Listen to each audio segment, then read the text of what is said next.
வணக்கம். தலைப்புச் செய்திகள். புதுச்சேரி நாடாளுமன்ற தேர்தலில் போட்டியிடும் நாம் தமிழர் கட்சி வேட்பாளர் மேனகா கொம்பக்கம் பகுதியில் தீவிர வாக்கு சேகரிப்பில் ஈடுபட்டார். புதுச்சேரி நாடாளுமன்ற தேர்தலில் போட்டியிடும் நாம் தமிழர் கட்சி வேட்பாளர் மருத்துவர் டாக்டர் ரா மேனகா கொம்பாக்கம் பகுதியில் தீவிர வாக்கு சேகரிப்பில் ஈடுபட்டார். தொடர்ந்து பேசுகையில் வில்லியனூர் தொகுதி மக்களிடம் நாம் தமிழர் கட்சியின் தேவையையும் நாம் தமிழர் கட்சி முன்னெடுக்கும் அரசியலையும் விளக்கி வாக்கை சேமித்தார். தொடர்ந்து புதுச்சேரி மாநில உரிமையை பெற்றுத்தராத காங்கிரஸ், பாஜக, என்ஆர் காங்கிரஸ், திமுக கட்சிகளை மக்கள் புறக்கணிக்க இருப்பதையும் நாம் தமிழரை அரியணை ஏற்றிடவும் மக்கள் தயாராக இருப்பதை உணர முடிகிறது. இந்த தேர்தல் மக்களின் நலனை காக்கும் தேர்தல், இந்திய நாட்டின் எதிர்காலத்தை தீர்மானிக்கும் தேர்தல். மக்கள் எங்களை தேர்ந்தெடுப்பார்கள் என்றும் மக்களின் பிரதிநிதி ஆக்குவார்கள் என்றும் தெரிவித்தார். தேர்தல் பரப்புரையின் போது மாநில செயலாளர் முத்தம் சிவக்குமார், நாம் தமிழர் கட்சி நிர்வாகிகள் பலர் திரளாக கலந்து கொண்டனர். வாக்களித்த மக்களுக்கு எதுவும் செய்யாத அரசாக இந்த அரசு உள்ளது என அதிமுக வேட்பாளருக்கு வாக்கு சேகரித்த அன்பழகன் பேசியுள்ளார். புதுச்சேரி அதிமுக வேட்பாளர் தமிழ்வேந்தனுக்கு ஆதரவாக மாநில செயலாளர் அலுவலகம் வில்லியனூர் தொகுதிக்குட்பட்ட பகுதிகளில் வாக்கு சேகரித்தார். பிரச்சாரத்தில் அவர் பேசும்போது திமுகவும் பாஜகவும் கள்ள உறவு வைத்துக் கொண்டு தொகுதி மாறி வெற்றி பெற்றனர். வில்லியனூர் மற்றும் முரளியன்பேட்டை பகுதியைச் சேர்ந்த 2 சட்டமன்ற உறுப்பினர்களும் சந்தர்ப்பவாதிகள். புதுச்சேரியில் கஞ்சா கடத்தல், சட்டம் ஒழுங்கு பாதிப்பு உள்ளிட்ட பல்வேறு குற்றங்களுக்கு தலைநகரமாக வில்லியனூர் மாற்றப்பட்டது. முதல்வரை பொறுத்தவரை ஒரு அப்பாவி, அவருக்கு சூதுவாது தெரியாது. 2011 முதல்வர் வெற்றி பெறுவதற்கு துணையாக இருந்தது அதிமுக தான். அதிமுகவிற்கு பாஜகவுடன் கள்ள உறவு வைத்துக் கொள்ள அவசியம் கிடையாது என்றார். இந்தியாவிலேயே வக்பு வாரியம் இல்லாத ஒரு மாநிலமாக புதுச்சேரி உள்ளது. ஒட்டுமொத்தமாக முஸ்லிம் மற்றும் கிறித்துவ மக்களை வஞ்சிக்கக்கூடிய அரசாக இந்த அரசு உள்ளது என்றார். ரேஷன் கடை திறப்பதற்கு இந்த தேர்தலுக்கும் என்ன சம்பந்தம் உள்ளது? எப்படி ரேஷன் கடை திறக்க முடியும் என கேள்வி எழுப்பினார். வாக்காளர்களுக்கு பணம் கொடுப்பது, தேவையின்றி செல்வாக்கை பயன்படுத்துவதை ஏற்க முடியாது என மாவட்ட தேர்தல் நடத்தும் அதிகாரியும் ஆட்சியருமான குலோத்தங்கன் எச்சரிக்கை விடுத்துள்ளார். புதுச்சேரி தேர்தல் அதிகாரியும் மாவட்ட ஆட்சியருமான குலோத்தங்கன் வெளியிட்டுள்ள செய்திக்குறிப்பில், புதுவை யூனியன் பிரதேச வாக்காளர்கள் தங்களது வாக்குகள் விற்பனைக்கு அல்ல என்பதை அறிவார்கள். அதுபோல வாக்குக்கு பணம் வாங்குவது குற்றமாகும். வாக்குக்கு பணம் கொடுப்பது, தேவையற்ற செல்வாக்கை பயன்படுத்துதல், வாக்காளர்களை மிரட்டுதல், அதிகாரத்துடன் செயல்படுதல் ஆகிய செயல்கள் தடை செய்யப்பட்டுள்ளன. எனவே சட்டவிரோத மற்றும் தேவையற்ற தூண்டுதல் முயற்சிகளை ஏற்றுக்கொள்ள முடியாது. வாக்குக்கு பணம் வாங்குவது அல்லது தேர்தல் விதிமீறல் சம்பவங்கள் ஏதேனும் நடந்தால் வாக்காளர்கள் தேர்தல் துறைக்கு புகார் அளிக்கலாம். புகார் அளிப்பவரது ரகசியங்கள் பாதுகாக்கப்படும். மேலும் கட்டணமில்லா தொலைபேசி எண் 1950 தொடர்பு கொண்டு புகார் கூறலாம். விஜில் எனும் செயலியிலும் புகார் அளிக்கலாம். பணபலத்தை கட்டுப்படுத்த 24 மணி நேரமும் இயங்கும் கட்டுப்பாட்டு அறைகள், பறக்கும் படைகள் பணியில் உள்ளன. அதன் மூலம் பெறப்படும் புகார்கள் மீது விரைந்தும் பாரபட்சமின்றியும் நடவடிக்கை எடுக்கப்படும் என்றார். புதுச்சேரி அதிமுக வேட்பாளர் தமிழ்வேந்தனுக்காக அதிமுக அம்மா பேரவை செயலாளர் சுத்துக்கேணி பாஸ்கர் தலைமையில் அதிமுகவினர் வாக்கு சேகரிப்பில் ஈடுபட்டனர். புதுச்சேரி மக்களவைத் தொகுதியில் அதிமுக சார்பில் தமிழ்வேந்தன் போட்டியிடுகிறார். அவருக்கு ஆதரவாக புதுச்சேரி முழுவதும் அதிமுகவினர் வாக்கு சேகரிப்பில் ஈடுபட்டு வருகின்றனர். அந்த வகையில் தட்டாஞ்சாவடி தொகுதியில் கொட்டுப்பாளையம் பகுதியில் அம்மா பேரவை செயலாளர் சுத்துக்கேணி பாஸ்கர் தலைமையில் அதிமுகவினர் வீதி வீதியாக சென்று இரட்டை இலை சின்னத்திற்கு தமிழ்வேந்தனுக்கு வாக்கு சேகரித்தனர். அங்குள்ள பூக்கடை, டீ கடை, மண்பாண்டக்கடை என அனைத்து இடங்களிலும் தொழிலாளர்களிடம் அவர்கள் வாக்கு சேகரிப்பில் ஈடுபட்டனர். இந்நிகழ்ச்சியில் வார்டு செயலாளர் முனுசாமி, ராதாகிருஷ்ணன், பரமசிவம், நகர செயலாளர் சித்தானந்தம், முன்னாள் தொகுதி செயலாளர் தமிழ்ச்செல்வன் உட்பட பலரும் பங்கேற்றனர். புதுச்சேரி பாராளுமன்ற தேர்தலில் சுயேட்சை வேட்பாளர் சதீஷ்குமாருக்கு அகில இந்திய புதிய தலைமுறை கட்சியினர் ஆதரவு தெரிவித்துள்ளனர். நடைபெற இருக்கின்ற 2024 ஆண்டிற்கான பாராளுமன்ற தேர்தலில் புதுச்சேரி மாநிலத்தில் போட்டியிடுகின்ற சுயேட்சை வேட்பாளர் சதீஷ்குமாருக்கு ஆதரவு தெரிவித்து அரியாங்குப்பம் தொகுதி புதிய தலைமுறை கட்சியினர், இளைய தலைமுறையினர் மற்றும் மாணவர்கள் ஆதரவு தெரிவித்துள்ளனர். இதுகுறித்து சதீஷ்குமார் கூறுகையில், புதுச்சேரி மக்கள் பாஜக, காங்கிரசுக்கு வாக்களித்தால் எதிர்காலத்தில் தங்கள் பிள்ளைகளை தாங்களே குழி தோண்டி புதைப்பதற்கு சமம் என்றும், இந்திய அரசியல் வேறு, தமிழ்நாட்டு அரசியல் வேறு, புதுச்சேரி அரசியல் வேறு. புதுச்சேரி மக்கள் தங்கள் பிள்ளைகளின் எதிர்காலத்தை காப்பாற்ற நல்ல மனிதரை தேர்ந்தெடுங்கள், பிறகு நமது இந்திய நாட்டை காப்பாற்றுவோம் என தெரிவித்தார். இறுதியாக, கடந்த 15 ஆண்டுகள் மக்கள் இவர்களை நம்பியதால் ஒரு தலைமுறையின்றி வழியின்றி தவிக்கிறது. 2024, 2026 புதுச்சேரிக்கு மிக முக்கியமான தேர்தல். முதல் மாற்றம் மக்களிடமிருந்து வர வேண்டும் என்றார். புதுச்சேரி பாராளுமன்ற தேர்தலில் போட்டியிடுகின்ற காங்கிரஸ் வேட்பாளர் வைத்திலிங்கத்தை ஆதரித்து ஊசுடு தொகுதியின் முன்னாள் எம்எல்ஏ கார்த்திகேயன் தலைமையில் குடப்பாக்கம் பகுதியில் தீவிர வாக்கு சேகரிப்பில் ஈடுபட்டனர்.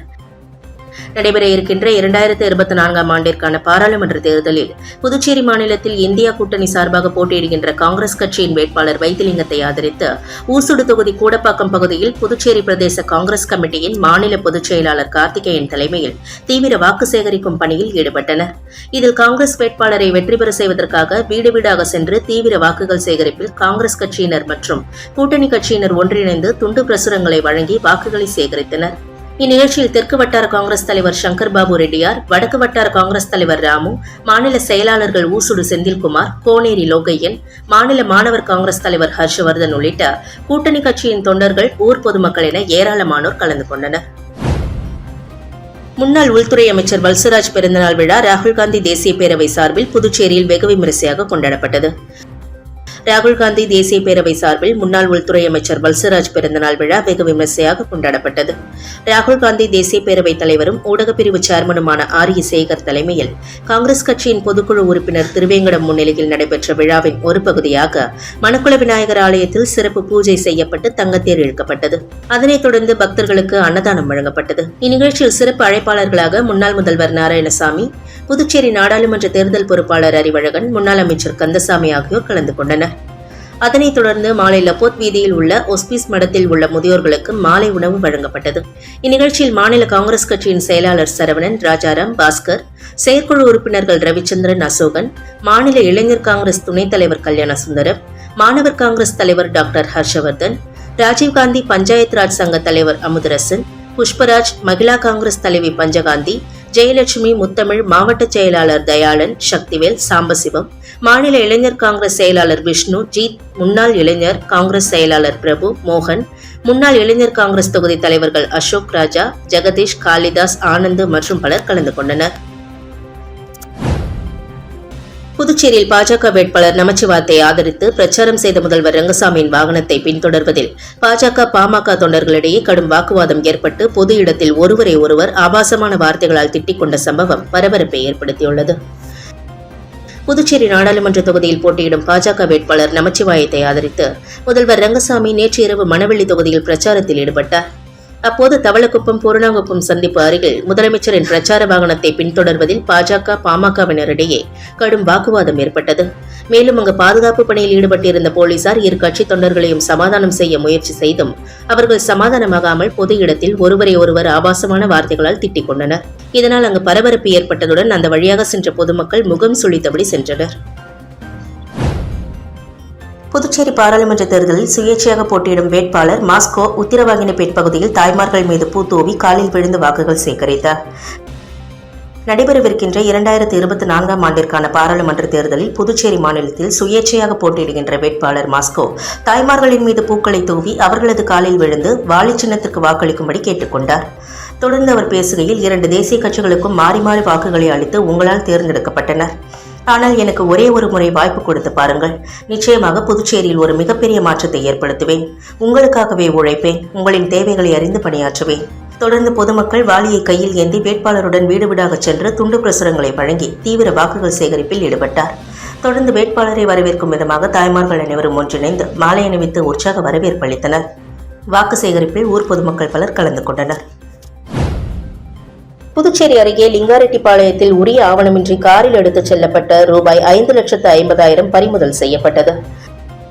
புதுச்சேரி அருகே லிங்காரெட்டிப்பாளையம் சர்க்கரை ஆலை அருகேயுள்ள சோதனை சாவடியில் காவல் ஆய்வாளர் ராஜ்குமார் தலைமையில் காட்டேரிக்குப்பம் உதவி ஆய்வாளர் தமிழரசன் உள்ளிட்டோர் வாகன சோதனையில் ஈடுபட்டனர். அப்போது அந்த வழியாக வந்த காரை மடக்கி சோதனையிட்ட போது அதில் ரூபாய் 5,50,000 இருந்து தெரிய வந்தது. கார் ஓட்டுநரான உறவியாறு பாகூர் பிரதான சாலையைச் சேர்ந்த ஹரி சீதாராமனிடம் விசாரணை நடத்தினர். மயிலம் பகுதியில் மனை வணிகம் செய்பவர் பத்திரப்பதிவுக்காக அந்த பணத்தை கொடுத்தனுப்பியது தெரிய வந்தது. உரிய ஆவணங்கள் இல்லாததால் பறிமுதல் செய்யப்பட்ட ரூபாய் 5,50,000 தேர்தல் பறக்கும் படை அலுவலர் பிரபாகரனிடம் போலீசார் ஒப்படைத்தனர். பின்னர் அரசு கருவூலத்தில் பணம் ஒப்படைக்கப்பட்டது. நெட்டப்பாக்கம் அருகே உள்ள ஏரிப்பாக்கம் 4 முனை சந்திப்பில் உள்ள ஏடிஎம் இயந்திரத்தை சேதப்படுத்திய நபரை போலீசார் தேடி வருகின்றனர். சூரமங்கலம் திருமண மண்டப விதியைச் சேர்ந்தவர் சிவபாலன், வயது 43. இவர் கரியமாணிக்கம் பகுதியில் இயங்கி வரும் ஹிட்டாச்சி ஏடிஎம் மையத்திற்குள் புகுந்து சாலையில் இருந்த கூர்மையான கல்லை கொண்டு இயந்திரத்தின் டிஸ்பிளே மற்றும் கீபோர்டு ஆகியவற்றை சேதப்படுத்தியுள்ளார். சத்தம் கேட்டு வீட்டின் உரிமையாளர் சுகுமார் வெளியே வந்து பார்த்தபோது சேதப்படுத்திக் கொண்டிருந்ததை தட்டி கேட்டுள்ளார். ஆத்திரமடைந்த சிவபாலன் தகாத வார்த்தைகளால் சுகுமாரை திட்டியதோடு அவரை தாக்க முயற்சி செய்துள்ளார். உடனே சுகுமார் சத்தம் போடவே அக்கம் பக்கத்தினர் வந்துள்ளனர். சிவபாலன் அங்கிருந்து தப்பியோடிவிட்டார். பின்னர் சுகுமார் நெட்டப்பாக்கம் காவல் நிலையத்தில் புகார் அளித்துள்ளார். புகாரின் பேரில் நெட்டப்பாக்கம் உதவி ஆய்வாளர் வீரபத்ரன் வழக்கு பதிவு செய்து தலைமறைவாகியுள்ள சிவபாலனை தேடி வருகின்றனர். பணம் எதுவும் களவு போகாததால் போலீசார் நிம்மதி அடைந்தனர். இவர் மீது ஏற்கனவே ஏடிஎம் இயந்திரத்தை சேதப்படுத்திய வழக்கு நிலுவையில் உள்ளதாகவும் அவர் சற்று மனநிலை பாதிக்கப்பட்டவராக இருக்கலாம் என்று கூறுகின்றனர். தற்போது இரண்டாவது முறையாக மீண்டும் ஏடிஎம் இயந்திரத்தை சேதப்படுத்திய சம்பவம் அப்பகுதியில் பெரும் பரபரப்பை ஏற்படுத்தியுள்ளது. அதிமுக மாநில இணைச் செயலாளர் திருநாவுக்கரசு தலைமையில் அதிமுகவினர் அதிமுக வேட்பாளர் தமிழ்வேந்தனை ஆதரித்து தட்டாஞ்சாவடி தொகுதிக்குட்பட்ட பல்வேறு பகுதிகளில் இரட்டை இலை சின்னத்திற்கு வாக்கு சேகரித்தனர். புதுச்சேரி நாடாளுமன்ற தொகுதியில் அதிமுக சார்பில் தமிழ்வேந்தன் போட்டியிடுகிறார். இவரை ஆதரித்து மாநில செயலாளர் அன்பழகன் புதுவை முழுவதும் தீவிர பிரச்சாரம் மேற்கொண்டு வருகிறார். இந்நிலையில் தட்டாஞ்சாவடி தொகுதிக்குட்பட்ட பல்வேறு பகுதியில் அதிமுக மாநில இணை செயலாளர் திருநாவுக்கரசு, மாநில துணை செயலாளர் நாகமணி தலைமையில் தொகுதி செயலாளர் கமலதாஸ் முன்னிலையில் அதிமுக வேட்பாளர் தமிழ்வேந்தனை ஆதரித்து அதிமுகவினர் வீடு வீடாக சென்று இரட்டை இலை சின்னத்திற்கு வாக்கு சேகரித்தனர். இதில் தட்டாஞ்சாவடி தொகுதி அதிமுக நிர்வாகிகள் மற்றும் தொண்டர்கள் திரளாக கலந்து கொண்டனர். புதுவையில் 9ஆம் வகுப்பு +1 தேர்வில் பங்கேற்று தேர்ச்சி அடையாதவர்களுக்கு மறுதேர்வு எழுத வாய்ப்பளிக்க வேண்டும் என பள்ளிக்கல்வித்துறை உத்தரவிட்டுள்ளது. புதுவை பள்ளிக்கல்வித்துறை துணை இயக்குநர் சிவகாமி வெளியிட்டுள்ள செய்திக்குறிப்பில், புதுவையில் 2023-24 கல்வியாண்டில் 9ஆம் வகுப்பு +1 வகுப்புகளுக்கு அரசு பள்ளிகளால் தயாரிக்கப்பட்ட தேர்ச்சி பட்டியல் தகுதி வாய்ந்த அதிகாரிகளால் அங்கீகரிக்கப்பட்டு தேர்வு முடிவுகள் ஏற்கனவே வெளியிடப்பட்டுள்ளன. அதே நேரத்தில் மாணவர் கற்றல் தேக்கம், இடைநிற்றலை தவிர்க்க உயர்நிலை மேல்நிலை பள்ளிகளில் 9ஆம் வகுப்பு +1 வகுப்பில் 3 பாடங்களுக்கு அதிகமாக தோல்வியடைந்த மாணவர்களுக்கு மறுதேர்வு நடத்துவதன் மூலம் மற்றொரு வாய்ப்பை வழங்க திட்டமிடப்பட்டுள்ளது. புதுச்சேரி, காரைக்கால், மாஹே மற்றும் ஏனாம் பிராந்தியங்களில் உயர்நிலை மேல்நிலை பள்ளிகளின் முதல்வர்கள், துணை முதல்வர்கள், தலைமை ஆசிரியர்கள் அந்தந்த பிராந்தியங்களில் 9ஆம் வகுப்பு +1 ஆகியவற்றுக்கு மறுதேர்வு எழுத உள்ள மாணவர்களின் பெயர், பாடங்களை அறிவிப்பு பலகையில் வெளியிட வேண்டும். தேர்வு மற்றும் மதிப்பீடு வரும் 9ஆம் தேதி முதல் அந்தந்த பள்ளிகளில் நடத்த வேண்டும். சம்பந்தப்பட்ட ஆய்வு அதிகாரிகளிடம் ஒப்புதல் பெற்ற பிறகே தேர்வு முடிவுகள் வெளியிடப்பட வேண்டும். தேர்ச்சி பெற்ற மாணவர்களை உடனடியாக 10, +2 வகுப்புகளில் சேர அனுமதிக்க வேண்டும் என குறிப்பிடப்பட்டுள்ளது. இத்துடன் செய்திகள் நிறைவடைந்தன. வணக்கம்.